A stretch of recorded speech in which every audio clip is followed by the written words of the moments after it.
शांति। बाबा आए हैं हम बच्चों को घर की राह बताने।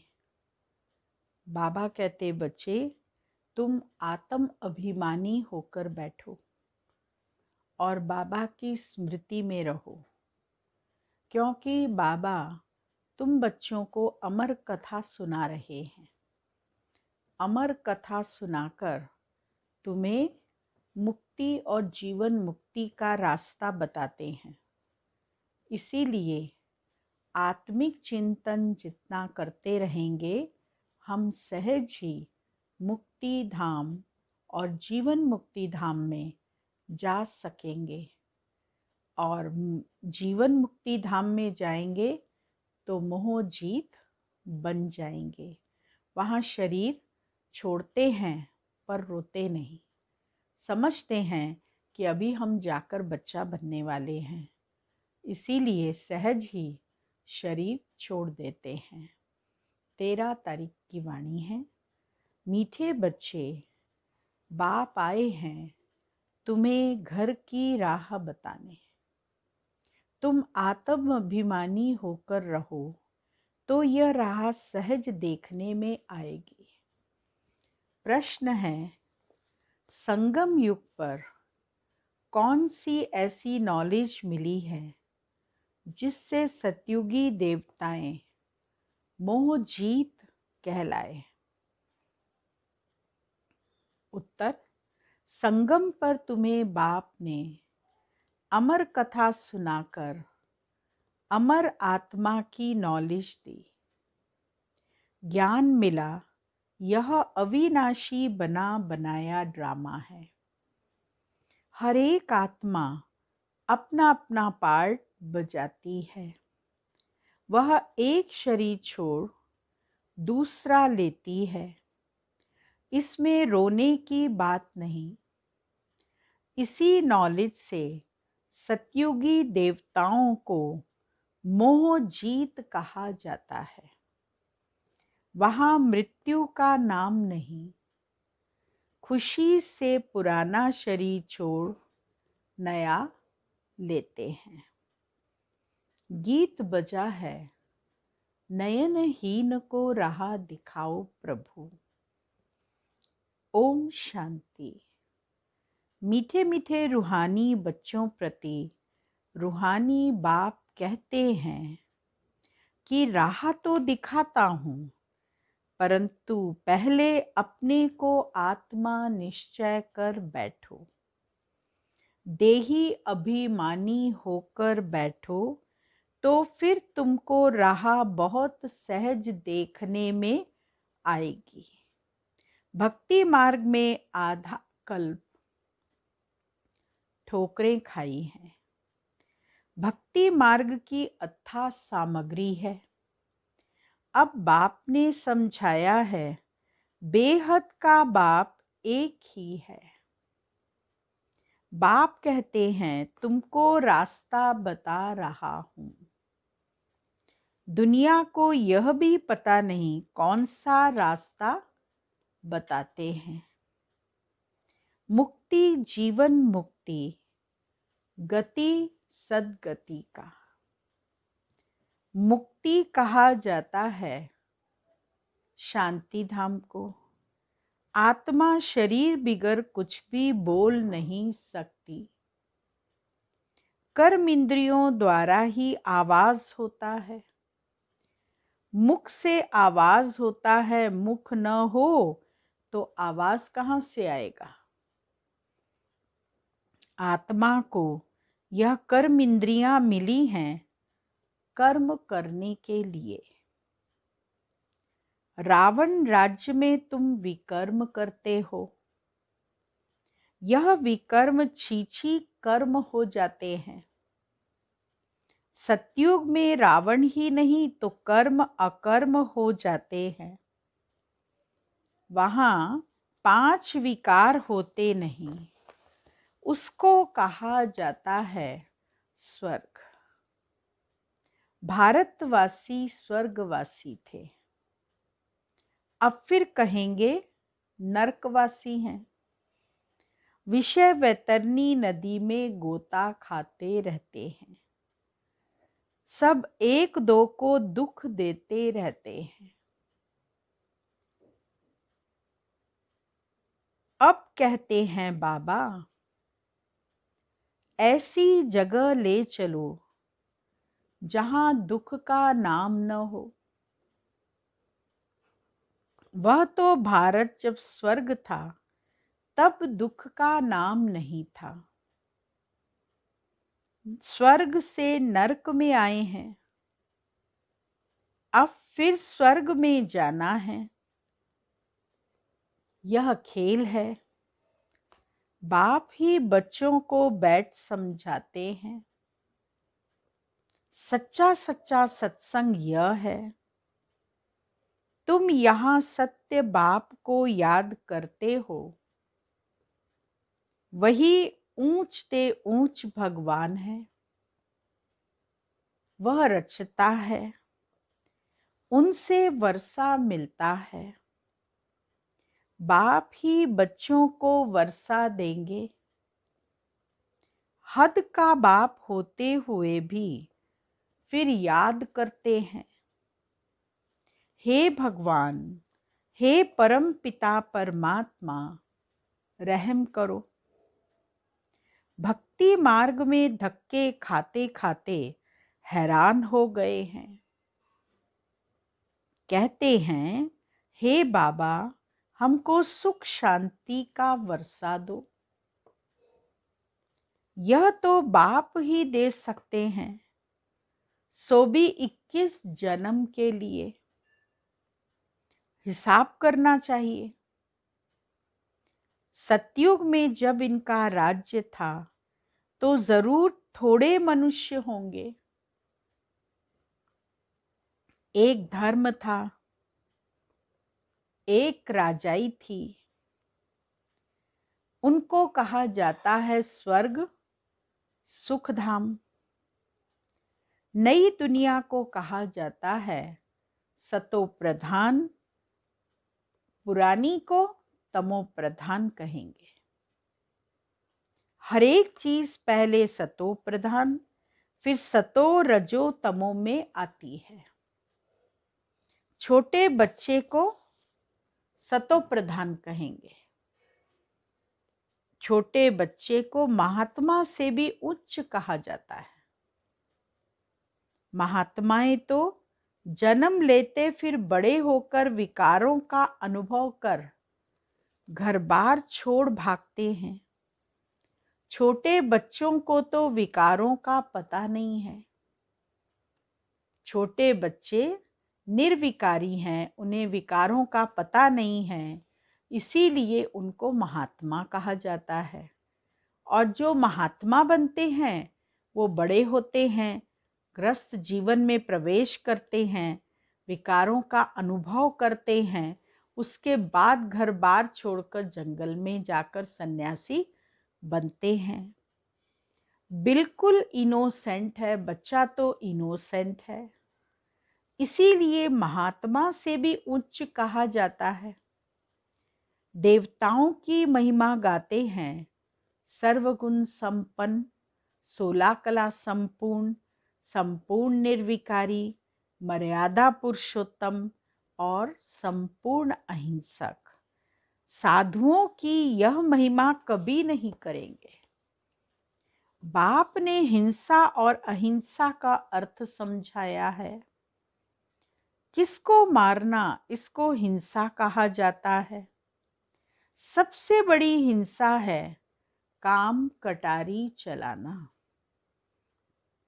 देवताएं हिंसक नहीं होते, काम कटारी नहीं चलाते। बाप कहते हैं, अब मैं आया हूं तुमको मनुष्य से देवता बनाने। देवता होते हैं सतयुग में। यहां कोई भी अपने को देवता नहीं कह सकते। समझते हैं हम नीच पापी विकारी हैं, फिर अपने को देवता कैसे कहेंगे। इसीलिए हिंदू धर्म कह दिया है। वास्तव में आदि सनातन देवी देवता धर्म था। हिंदू तो हिंदुस्तान से निकाला है, उन्होंने फिर हिंदू धर्म कह दिया है। तुम कहेंगे हम देवता धर्म के हैं तो भी हिंदू में लगा देंगे। कहेंगे हमारे पास कालम ही हिंदू धर्म का है। पतित होने के कारण अपने को देवता कह नहीं सकते हैं। अभी तुम जानते हो हम पूज्य देवता थे, अब पुजारी बने हैं। पूजा भी पहले सिर्फ शिव की करते हैं, फिर व्यभिचारी पुजारी बने। पाप एक है, उनसे वर्षा मिलता है, बाकी तो अनेक प्रकार की देवियां आदि हैं, उनसे कोई वर्षा नहीं मिलता है। इस ब्रह्मा से भी तुमको वर्षा नहीं मिलता। एक है निराकारी बाप और दूसरा है साकारी बाप। साकारी बाप होते हुए भी हे भगवान, हे परम पिता परमात्मा कहते रहते हैं। लौकिक बाप को ऐसे नहीं कहेंगे, तो वर्षा बाप से मिलता है। पति और पत्नी हाफ पार्टनर होते हैं तो उनको आधा हिस्सा मिलना चाहिए। पहले आधा उनका निकाल, बाकी आधा बच्चों को देना चाहिए। परंतु आजकल तो बच्चों को ही सारा धन दे देते हैं। कोई कोई का मोह बहुत होता है, समझते हैं हमारे मरने के बाद बच्चा ही हकदार रहेगा। आजकल के बच्चे तो बाप के चले जाने पर मां को पूछते भी नहीं। कोई कोई मात्र स्नेही होते हैं, कोई फिर मात्र द्रोही होते हैं। आजकल बहुत करके मात्र द्रोही होते हैं, सब पैसे उड़ा देते हैं। धर्म के बच्चे भी कोई कोई ऐसे निकल पड़ते हैं जो बहुत तंग करते हैं। अब बच्चों ने गीत सुना, कहते हैं बाबा हमको सुख का रास्ता बताओ, जहां चैन हो, सुख हो, कोई दुख ना हो। रावण राज्य में तो सुख हो न सके। भक्ति मार्ग में तो इतना भी नहीं समझते कि शिव अलग है, शंकर अलग है। शिव का अर्थ होता है कल्याणकारी, शंकर का अर्थ होता है संगमनस, विनाश करने वाला, विनाशकारी। तीसरा नेत्र खुला तो सृष्टि का विनाश हो गया।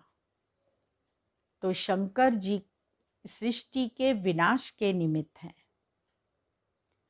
बस माथा टेकते रहो, शास्त्र पढ़ते रहो।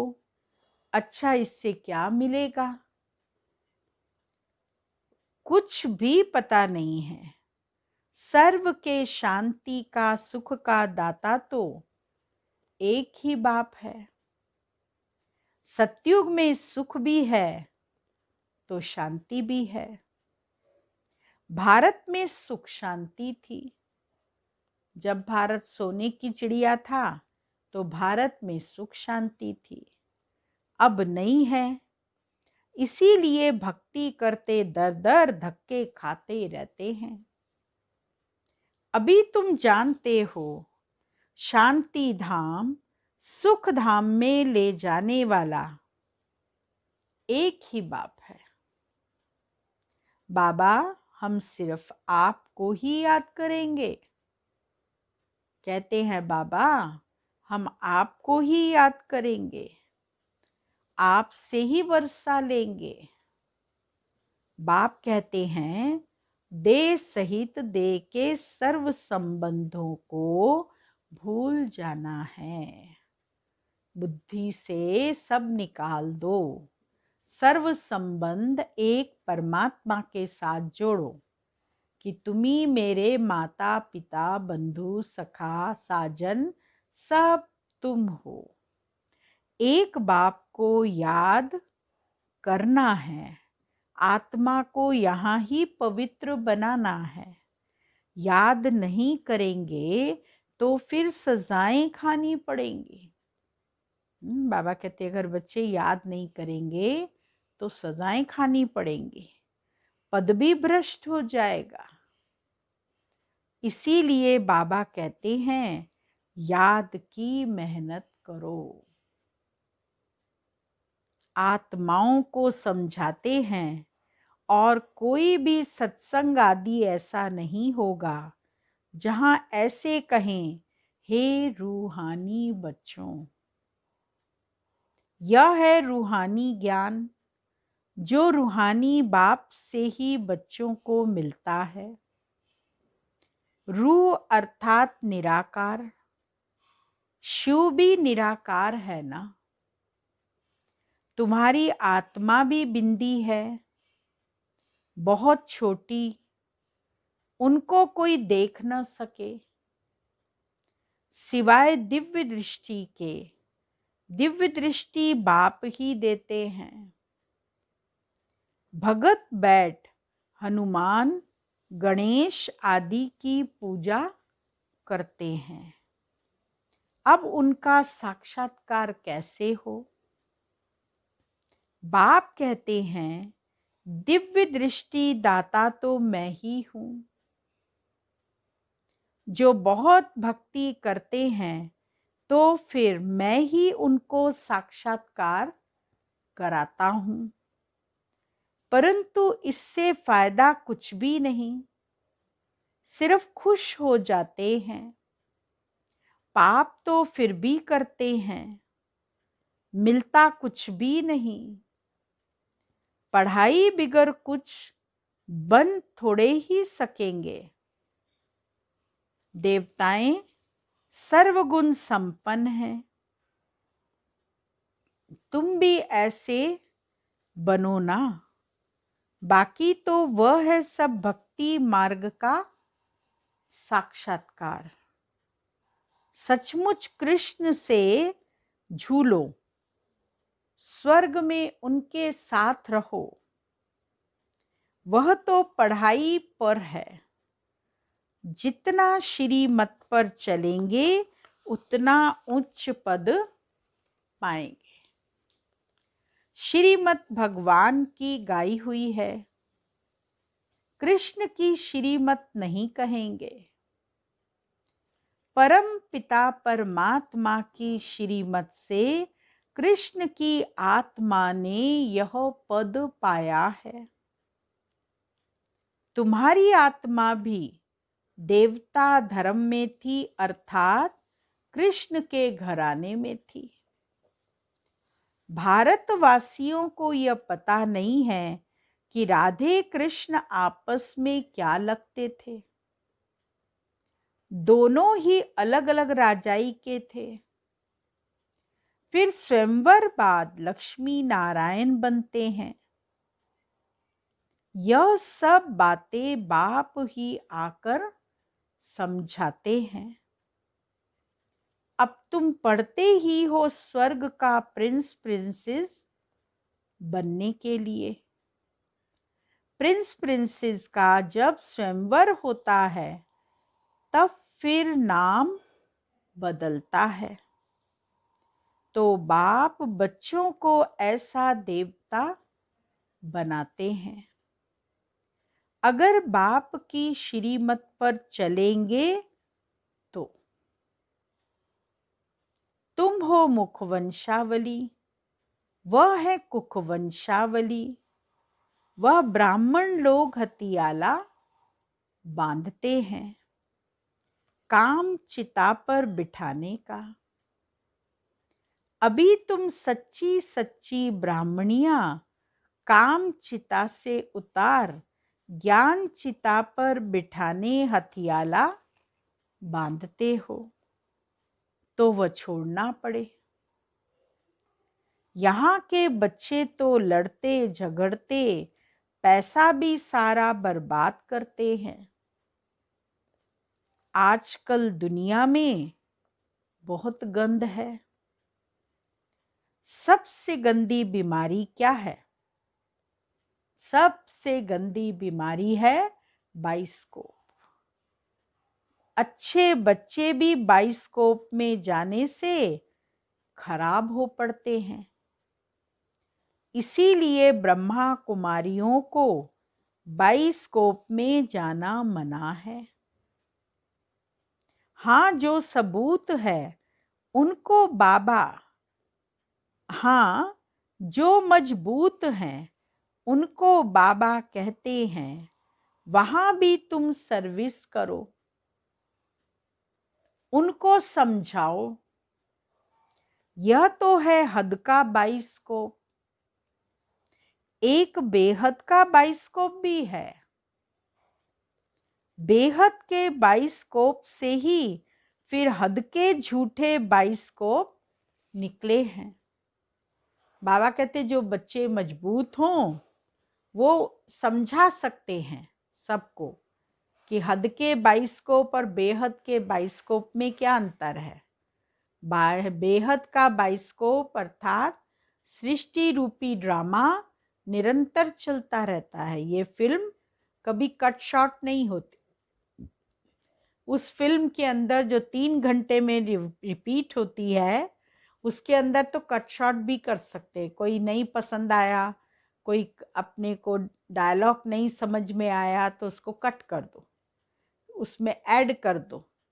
तो पर ये बेहद का जो बाइस्कोप है इसके अंदर एक दफे शूट हो गया, जो कुछ भी शूट हो गया वो चेंज नहीं हो सकता। अभी तुम बच्चों को बाप ने समझाया है, मूल वतन जहां सभी आत्माएं रहती हैं, फिर बीच में है सूक्ष्म वतन, यह है साकार वतन। खेल सारा यहाँ चलता है, यह चक्र फिरता ही रहता है। तुम ब्राह्मण बच्चों को ही स्वदर्शन चक्रधारी बनना है, देवताओं को नहीं। परंतु ब्राह्मणों को यह अलंकार नहीं देते हैं। क्यों? क्योंकि पुरुषार्थी हैं।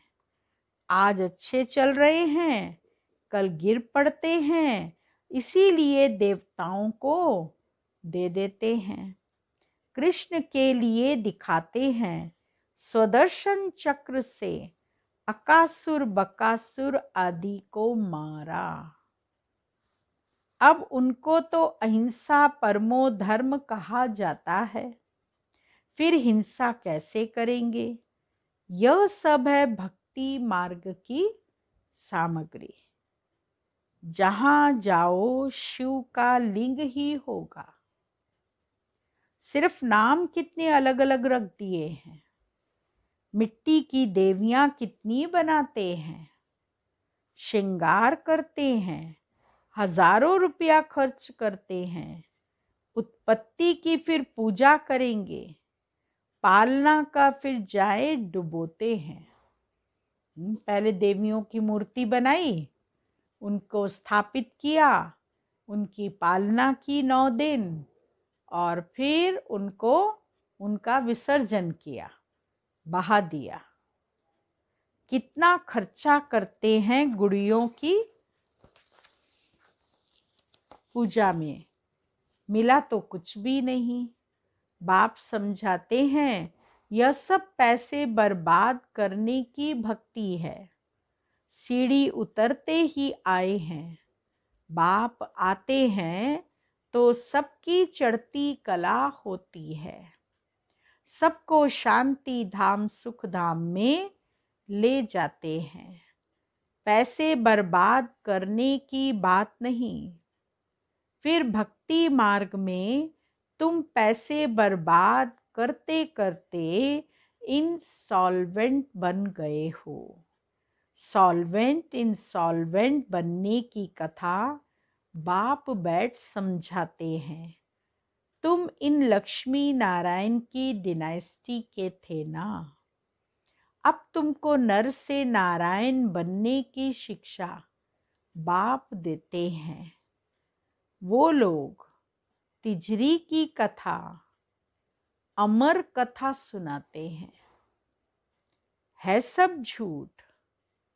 तिजरी की कथा तो यह है जिससे आत्मा का ज्ञान का तीसरा नेत्र खुलता है, सारा चक्र बुद्धि में आ जाता है।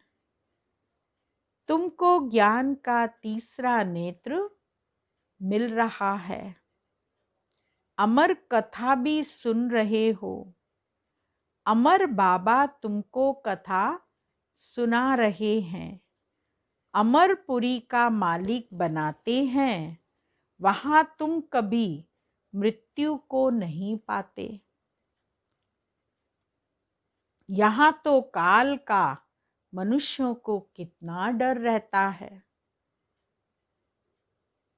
वहां डरने की, रोने की बात नहीं। न डरना है न रोना है।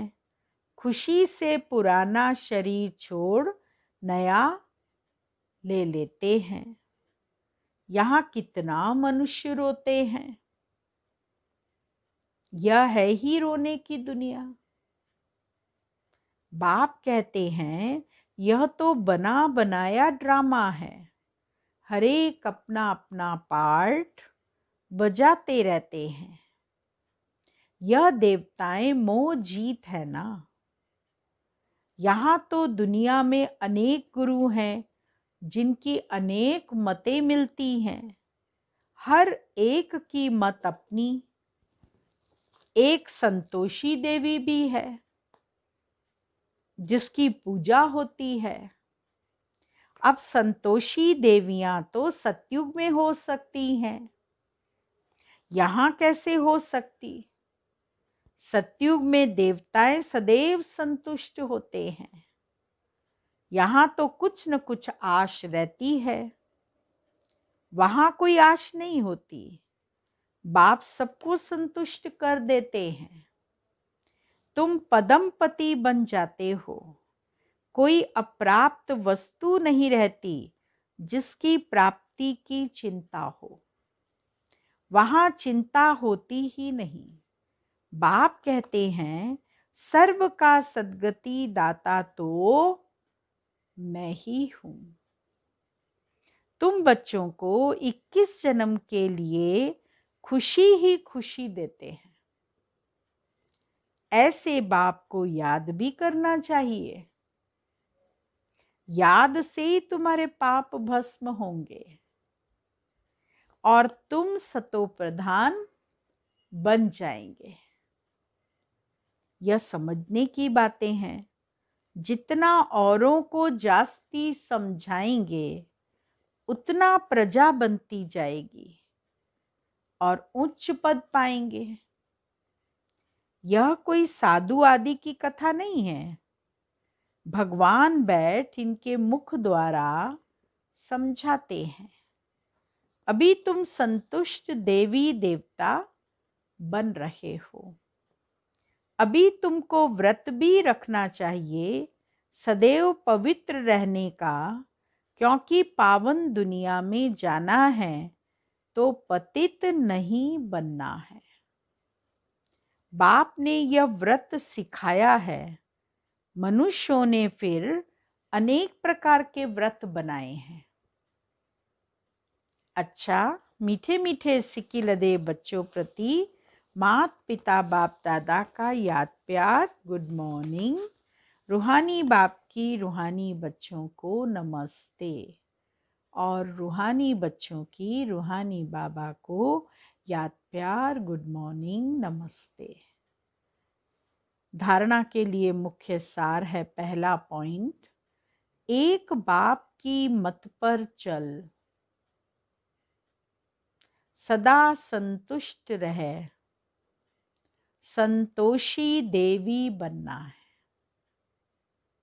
यहाँ कोई भी आश नहीं रखनी है। बाप से सर्व प्राप्तियां कर पदम पति बनना है। दूसरा पॉइंट, सबसे गंदा बनाने वाला कौन है? बाइस्कोप है। तुम्हें बाइस्कोप देखने की मना है। तुम बहादुर हो तो हद और बेहद के बाइस्कोप का राज समझ दूसरों को समझाओ, सर्विस करो। वरदान है, फुल स्टॉप की स्टेज द्वारा प्रकृति की हलचल को स्टॉप करने वाले प्रकृतिपति भव।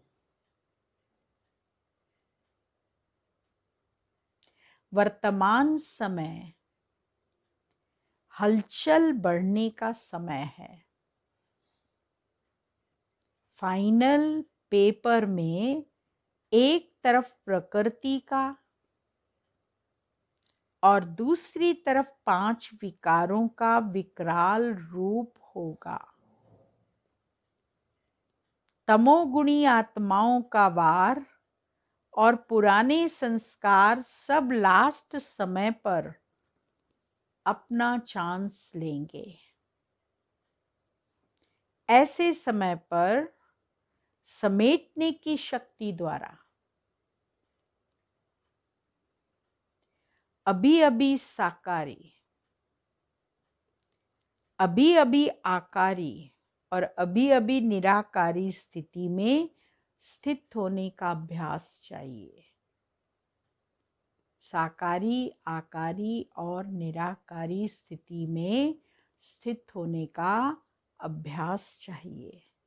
देखते हुए न देखो, सुनते हुए न सुनो। जब ऐसी फुल स्टॉप की स्टेज हो तब प्रकृति पति बन प्रकृति की हलचल को स्टॉप कर सकेंगे। जब फुल स्टॉप लगाने का अभ्यास होगा तब प्रकृति की हलचल को प्रकृति पति बनकर स्टॉप कर सकेंगे। इसीलिए अभी से फुल स्टॉप लगाने का अभ्यास निरंतर करते जाओ। अभी हम 1 सेकंड के लिए फुल स्टॉप होंगे।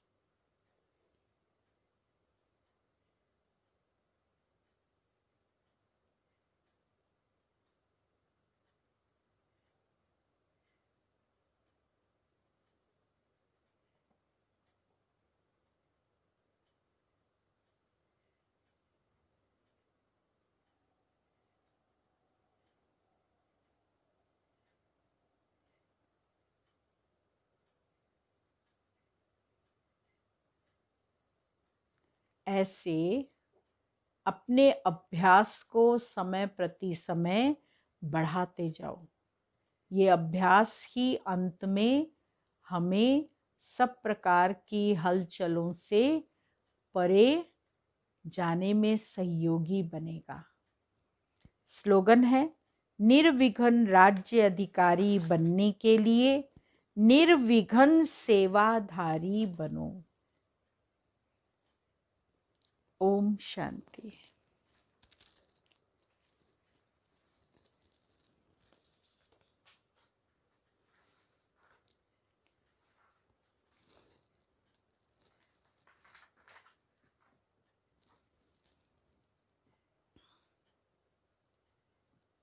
आज का पॉइंट है, मोह का बीज है संबंध।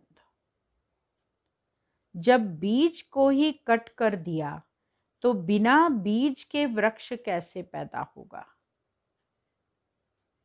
अगर अभी तक होता है तो सिद्ध है कि कुछ तोड़ा है, कुछ जोड़ा है दो तरफ है, उन्हें मंजिल नहीं मिल सकती। शिकायत नहीं करो कि क्या करें, बंधन है, कटता नहीं। जहां मोह नष्ट हो गया तो स्मृति स्वरूप स्वतः हो जाएंगे। फिर कटता नहीं, मिटता नहीं, यह भाषा खत्म हो, सर्व प्राप्ति स्वरूप हो जाएंगे। ओम शांति। आज का स्वमान है,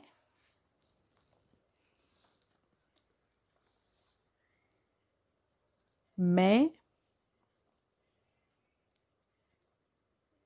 प्रकृति पर जीत पाने वाली प्रकृतिपति आत्मा हूँ। प्रकृति से निरंतर बातें करते रहें, रिक्वेस्ट करते रहें, उनका नमन करते रहें। पांचों तत्वों को भक्ति मार्ग में देवताओं के रूप में मान्यता दी गई है। हम भी उसी रूप को सामने लाकर एक एक को नमस्कार करके और उनसे रिक्वेस्ट करें कि वो अपनी हलचल, अपना रुद्र रूप समाप्त कर एकदम शांति के वातावरण के द्वारा चारों तरफ विश्व में शांति की महसूसता कराएं। तो बाबा कहते, बच्चे प्रकृति पति बनकर अगर उनसे बात करेंगे पांचों तत्वों से, तो पांचों तत्व जो हैं आपको हर कार्य में मदद करेंगे। ओम शांति।